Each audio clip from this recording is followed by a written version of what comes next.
আসসালামু আলাইকুম রহমতুল্লাহ। আর মানে পাকিস্তানরে আর কতভাবে ল্যাংটু করবেন আপনারা?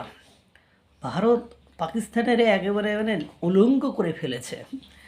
এইবার সিনেমার জগতে এসেও নাকানি সুবানি দিয়ে দিয়েছে পাকিস্তানকে। আপনারা জানেন যে 2019 সাল থেকে ভারতের সিনেমা পাকিস্তানে প্রদর্শনী নিষিদ্ধ। তারপরেও বর্তমান সময়ে এসে কোনো কিছু নিষিদ্ধ করে কোনো ফায়দা বা মুনাফা বা সুবিধা অর্জন করা যায় না। এটা যারা না বোঝে তারা আছে মায়ের গর্ভে। আর পাকিস্তান তো আছে কোন জায়গায় সেটা তো বলার অপেক্ষা রাখে না। এখন ভারতের গত বছরের যত সিনেমায় হিট সিনেমা, সেই সব সিনেমার রেকর্ড ছাড়িয়ে দিয়েছে রণবীর সিংয়ের ধুরন্ধর সিনেমা। যদিও সিনেমা জগতে এখন বিভিন্ন অনলাইন প্ল্যাটফর্ম থেকে দেখার সুযোগ তৈরি হয় বা নেট এর মাধ্যমে দেখার সুযোগ হওয়ায় মানুষ সিনেমা হলে যায় না। তারপরও ধুরন্ধর সিনেমা দেখতে ভারতের মানুষ সিনেমা হলে অত্যাধিক ভিড় জমাচ্ছে এবং গত বছরের নাম করা সকল সিনেমার রেকর্ডকে ছাড়িয়ে দিয়েছে। কারণ তারা এটা জাতীয়তাবাদের প্রতি ভালোবাসা, দেশের প্রতি ভালোবাসার প্রতীক হিসেবেই যাচ্ছে। রণবীর এই সিনেমায়, ধুরন্ধর সিনেমায় রণবীর সিং রয়ের একজন এজেন্টের ভূমিকায় অভিনয় করেছেন, যিনি পাকিস্তানের করাচিতে অপরাধীদের একটি চক্রে অনুপ্রবেশ করেন। অপরাধীদের একটা চক্রে তিনি ঢুকে পড়েন, অনুপ্রবেশ করেন।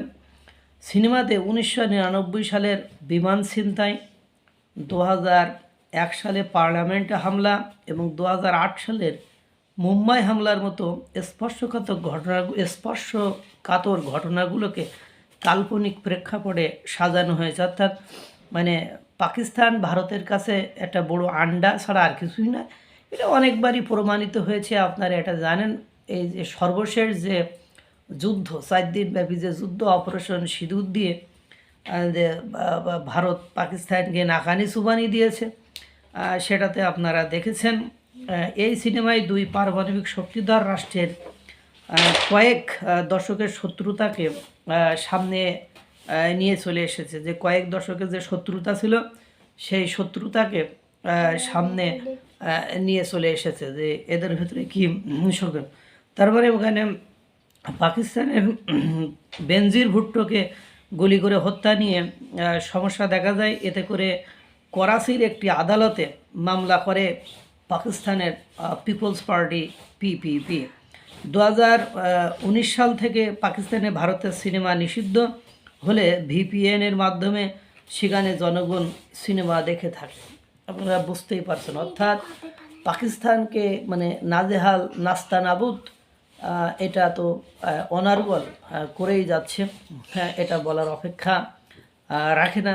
এবং পাকিস্তানের একদম প্রেস্টিজ এই সিনেমার মাধ্যমে একদম মাটিতে ধুলোই মিশিয়ে দিয়েছে ভারতের সিনেমা জগৎ। আর আপনারা জানেন ভারতের এই সংস্কৃতি, অর্থাৎ ভারত সিনেমা জগতে বিশ্বে টপেস্ট।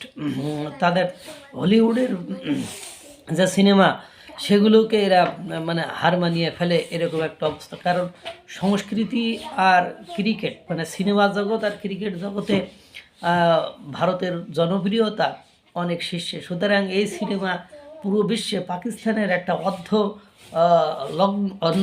উলঙ্গ বড় করে ফেলার মতো অবস্থা করেছে। আল্লাহ তাআলা সকলকে ভালো রাখুক, সুস্থ রাখুক। আসসালামু আলাইকুম ওয়া রাহমাতুল্লাহ।